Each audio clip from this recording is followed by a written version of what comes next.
Hi, I'm Charlotte Reeves from Unleashed Education, and I'd like to welcome you to another editing toolbox video where we share one quick tip, trick, or technique to help speed up your editing workflow in Lightroom or Photoshop.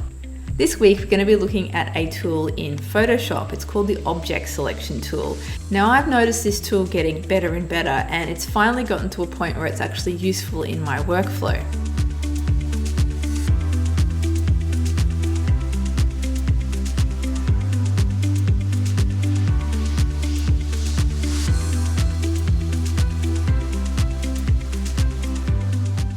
So here we are with this image in Photoshop. Now, this image was taken at a recent workshop called Barcelona in Spain earlier this year.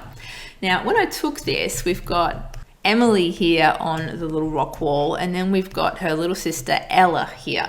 Now, when I took it, I probably should have refocused and taken a nice sharp shot of Ella as well, because she's slightly outside of the plane of focus.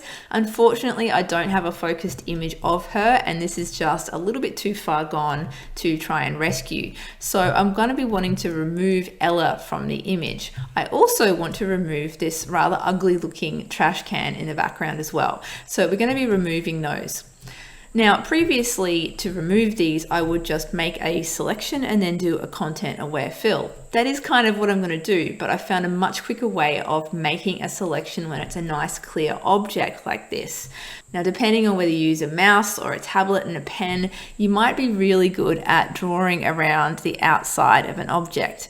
I know for me, I'm not too bad at it, but it does take me a little while if I do want to be accurate. So that's probably taken me, I don't know, maybe 15 seconds or so. Now, a much quicker way to do this, I'm just going to deselect here, is to go to the Object Selection tool. So that's just found up here in the toolbar. Now, as soon as you select that tool, you notice this little thinking icon up here. Now, when it stops, that's when you know it's found some objects in your image. So let's just zoom out here and see when I move the mouse around, it's actually finding what it's defining as objects. So we've got little Ella as an object, which is going to be really handy. And it's also picked up the bin, which is also really handy. So to make a selection of Ella, all we need to do is hover over her. You get shown a pink overlay and then just click. And that's just going to select her. Now, that's actually made a pretty good selection of her, and that's a lot quicker than I would be able to do if I did it manually using the lasso tool. Now, the problem is if we do a content aware fill with the selection so close to her, it's not going to work very well. So I'm just going to press delete on the keyboard. It'll come up with the content aware fill dialog box. I'm going to press OK. And as you can see, hasn't done a great job just because we've gone so close to the edge of her. I'm still in that tool, so it's giving me pink overlays everywhere. So instead of doing that, I'm going to use that selection and then expand that same selection. So if we go up to select, modify, and expand, I want to expand that selection by, let's just try 25 pixels. And see how it's just going to expand it all the way around. So now when we do a content aware fill, it's going to do a much better job. There we go. That's pretty much seamless. So that's gotten rid of that. We might need to do just a little bit of tidying up with the clone stamp tool, but as a starting point, that's actually pretty good. All right, let's try with the bin here.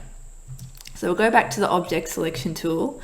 I'm going to hover over, it's having a little think. You can see the little thinking icon up here. And when that stops, I can hover over the bin, single click to select that. And again, we probably want to expand that a little bit before we try and do any content aware.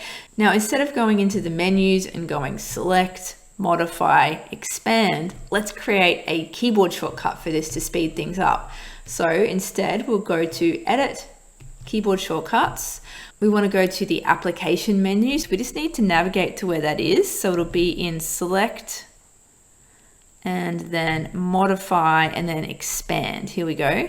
Now the keyboard shortcut I'm going to use for expand is Option Command E.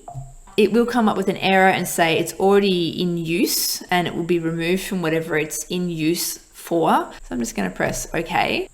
Now when I want to expand a selection, I just need to use the keyboard shortcut Option Command E. And I think I want to expand that by maybe 20 pixels. And let's just try a content aware fill on this. Okay, it hasn't done a great job on this, but that's okay, we have other options. So if I go back into history, instead of doing a content aware fill, I'm actually going to use the patch tool. So because you've got a selection, you can switch between any of the selection tools and you'll be able to keep working with that selection. So I'm going to go to the patch tool here. And then I can just use the patch tool how it's intended to be used by clicking inside the selection and then moving to somewhere where I would like to patch from. So let's try about here. Okay, that's actually not too bad. We can definitely work with that. It might need a little bit of tidying up here, but it's created a nice edge here and it's filled that area really nicely. So a little bit of fixing up to do, but that's kind of a given anyway. It's definitely a much quicker way of selecting things instead of doing it manually. Hopefully that's been helpful for you. If you've got any questions or comments, please post them below and I'll catch you next time for Editing Toolbox.